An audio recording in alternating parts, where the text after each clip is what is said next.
Hey, what's up you guys? Welcome to my first video on my first YouTube channel. It's so exciting. I hope you guys are all doing pretty well. I'm doing pretty well myself. And for this video, we are going to learn how to blend with alcohol-based markers. In my case, Copic markers, but any alcohol-based marker should work. So yeah. Alright, so the first step in blending is layering. So first you want to start out with a really light color. In my case, I'm using, let's wait for the camera to focus. No, pale porcelain blue. It's very, very light. It's closest to the lightest color of blue in Copic markers. And remember, you can blend with whatever color you want. So you want to lay that down kind of like this. Then you want to take a slightly darker color. I'm going to use frost blue and lay that down as well. It's just a little bit darker. You don't want to go from, let's say, using porcelain blue to like a super dark one, because that won't blend up well and it won't really create a nice ombre effect like we're trying to use here. So you're going to use your light color to kind of go over the border of those two and create a gradient. And then you want to use another slightly darker color to go under that. This one's close to being dead. And then again, lighter color. And then you just want to repeat this process until you have a really nice gradient effect. And actually, a common mistake in Copic and alcohol-based marker wielding is overblending. And that can be really bad because if you overblend, it creates kind of like a splotchy effect. And that's never good. I read an article saying that some people overblend so much that the paper just completely comes apart. And I would hope you would know to stop before that happened, but you know, I don't know. So then you want to go over again with the lightest color for everything, but not too much. And it takes about 20 seconds for a marker to like absorb into the paper, therefore blending. And the blending thing looks a little bit like this. So now let's apply that to a piece of art. And we're back with these two lovely ladies that we get to color. I'll be showing you, I guess, some more blending effects and how to shade a face and hair and, well, we have a hat and a bow here as accessories. And just like everything that goes with that. And I'll be giving you guys a couple tips. And I hope this is useful. So yeah, let's get into it. First step in this process, bring over the markers. And the marker cooler, if you want to be specific. But we're going to be doing two skin tones, one a bit lighter and one a bit darker. So first off, I'm going to be shading her. And I'm going to be using, for the base color, Pale Fruit Pink, which is not very pink. It's, you know, more just kind of like my skin tone. So yeah.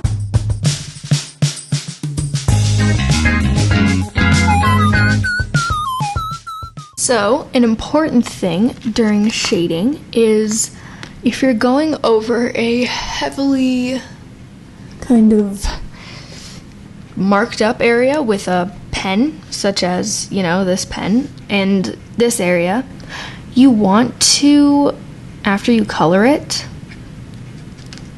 go and put your marker on another page like this to see if there's any like weird black residue from the pen that we don't want to smear on the drawing. So just random tip from experience, because smearing stuff on your piece is never fun.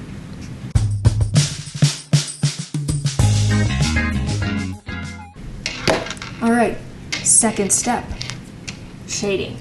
So with shading, it adds a bit of depth to the drawing that it wouldn't have where it was if it was just like this.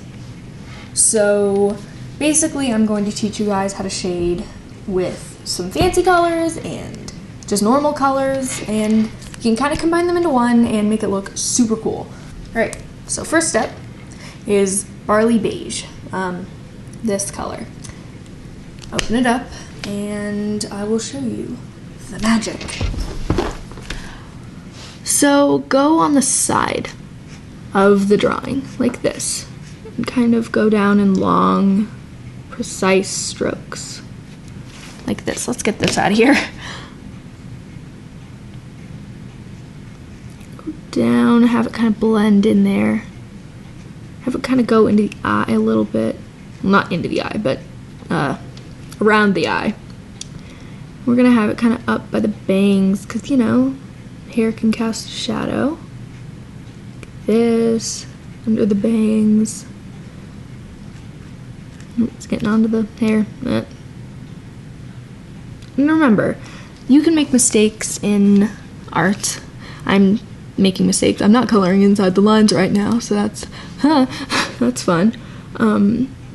But remember that if you make a mistake, that's good because you're learning. And I know a lot of people have probably told you this, but especially with art, if you make a mistake, you know not to, you know, do that next time. So yeah, it can be really helpful, even though you might feel sad that you know, messed up your art piece. But remember that, try it again, and it just might be better. Alright, and then around the noses are really fun to shade. So you want to kind of go down from the eyes like this, and then go under it, because, you know, noses protrude out, they can cast a shadow. Then go on the side, just like a tiny bit. And then go on this part kind of pops out. Then on top. And then boom, you've shaded your nose. Maybe put a little bit more here. There we go. Kind of add some depth like on the dimples if your character is smiling, which in this case she is, and then put a little bit of shading under the lips.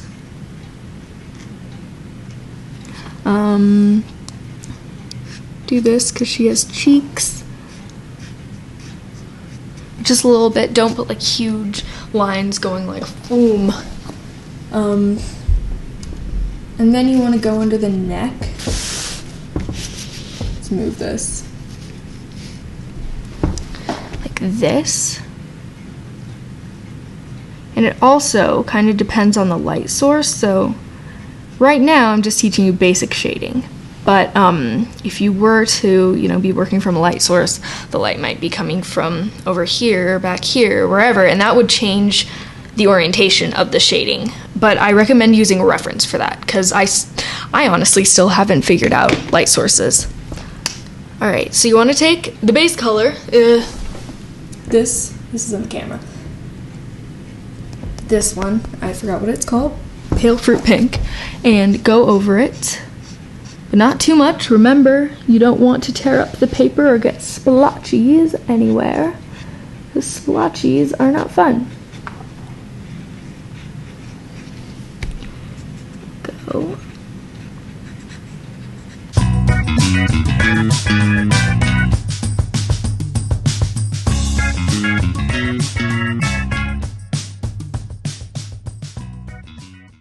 But wait, we aren't done yet.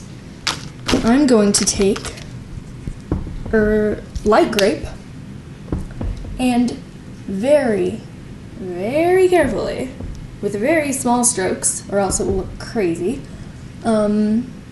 just go inside of these lines to add even more depth to the piece. Like this.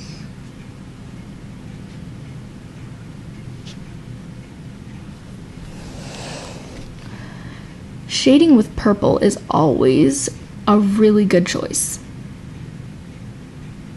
And shading with blue as well can add like an ethereal effect, or if you're trying to emulate like a certain blue light, or a purple light, or a pink light, or really any light, add that color shading and it will look just super two-dimensional and cool.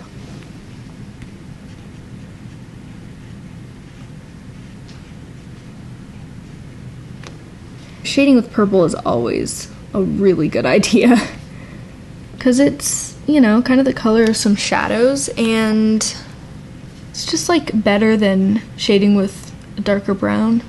Or common mistake, don't shade with gray or black. It will be a train wreck. I'm just gonna come out and say it. Then go back over with the barley beige and kind of blend that purple in.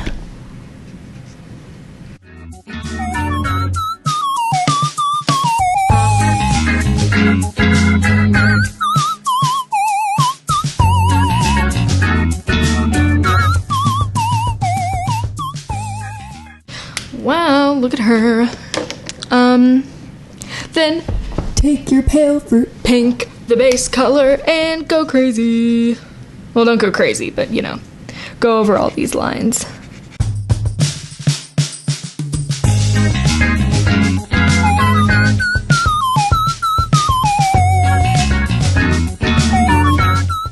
And boom, you have shaded a face. Look how cool that is, honestly. Just adds much more of a cool effect. So another part of the face are the eyes. And the eyes are very easy, but again, you don't want them to look flat, right? So first step, color the iris in. I'm gonna use a pretty kind of ocean color. What's this called? Ice ocean, yes. And then you want to get a darker color of the color of the iris. And go over that. Let me find this real quick.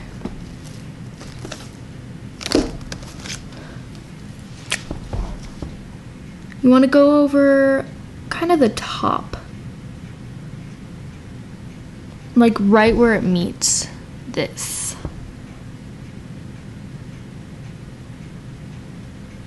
Just shy of half the eye. And then you want to take a light gray, like this one. Neutral gray, number 2. And go over the white. And again, this makes it look very not flat. And then don't forget the waterline, and I don't know what this little pink thing is called in the eye. That pink thing, you know, color it pink. Maybe if it's a bigger eye, color the waterline. I'm trying to do it as precisely as possible here, but you know. Alright, so you've colored her eyes, and we will add in little reflections later with white pen. If you don't have a white pen, get one. It's amazing. They really are the lifesavers of the art world. Next up is the lips, and you can color them really any color. There's so many options. I'm just gonna use a normal pink. Let's find a good pink, shall we? Blush, R20. And color all of the lip. And again, we will add in little reflections and shine to it with the white pen, because it's fancy. And then, again, take a lighter color, and I'll be using dark pink. And go to the corners of the lip, like this, and the crease. All the little creases in there. There we go. All right, so the hair. I'm going to color the hair pink because that just sounds fun, right?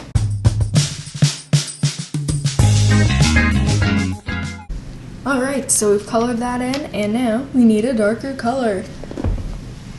So to create kind of another depth effect, you want to create small strokes upward and small strokes down, so then you can put some shine in there afterwards.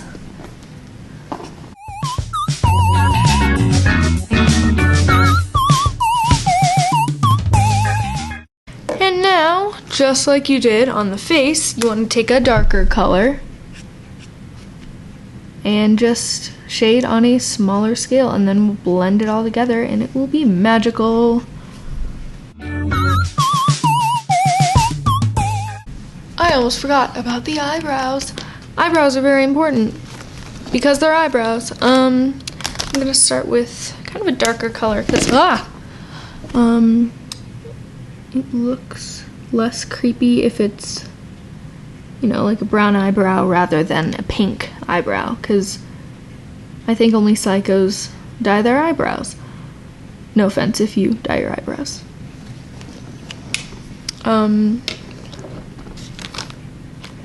we're just gonna take a darker color and kind of make some hair in there. And this is optional too, especially if you're working on a smaller drawing. And it's kind of hard to do that. Let's color the little parts on the cheeks like this. Oh, and I almost forgot. Gotta add blush. Wow. Gotta add the actual color that is labeled blush. Wow, who knew, right? And up here, you want to shade kind of by the cheeks, right under the eyes. And then you want to take, again, your base color. Your base color is really important, and blend, blend, blend, blend, blend. A lot of blending is important with the blush, or else it will look really scary and bad.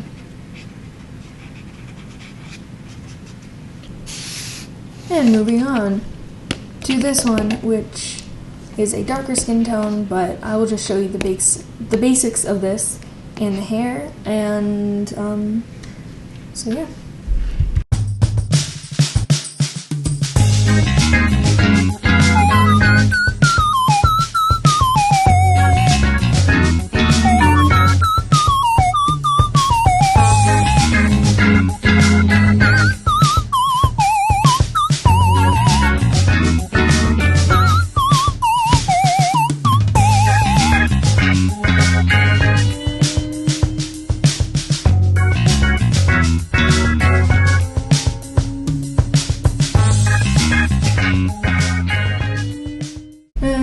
It is time for the myth, the man, the legend, the white paint pen. Ta-da! All this talk, and I will show you what to do with this. Alright, so for the eyes, you want to do a dot on both sides, make them both the same. And, well, one of these. Then you've kind of glossened the eye. That's not a word, but you know, the intent was there. Then you want to also make the nose a bit shiny by doing a little line down here and a dot. And of course, the lips, make those shiny and fun. Need to do that again. There we go.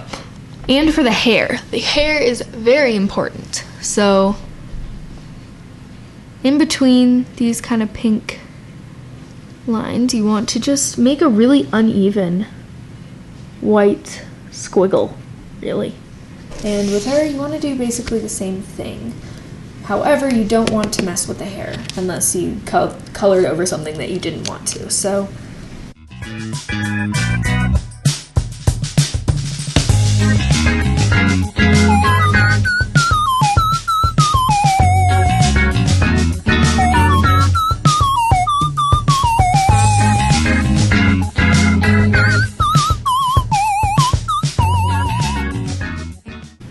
don't forget to sign your work,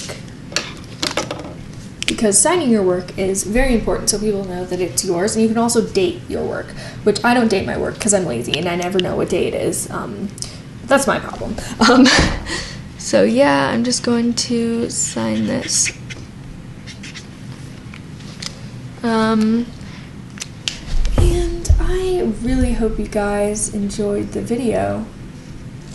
This was incredibly hard for me to do because, you know, talking to a camera is very awkward, but you know, it was fun, and I'll be making more of these for you guys. I really hope you enjoyed it. Goodbye. My Etsy is down in the description. I would really love it if, you know, you checked it out, got something from it. You don't have to, but there's some of my other art on there because, you know, that's fun. And yeah, goodbye, stay safe, and yeah, thanks for watching.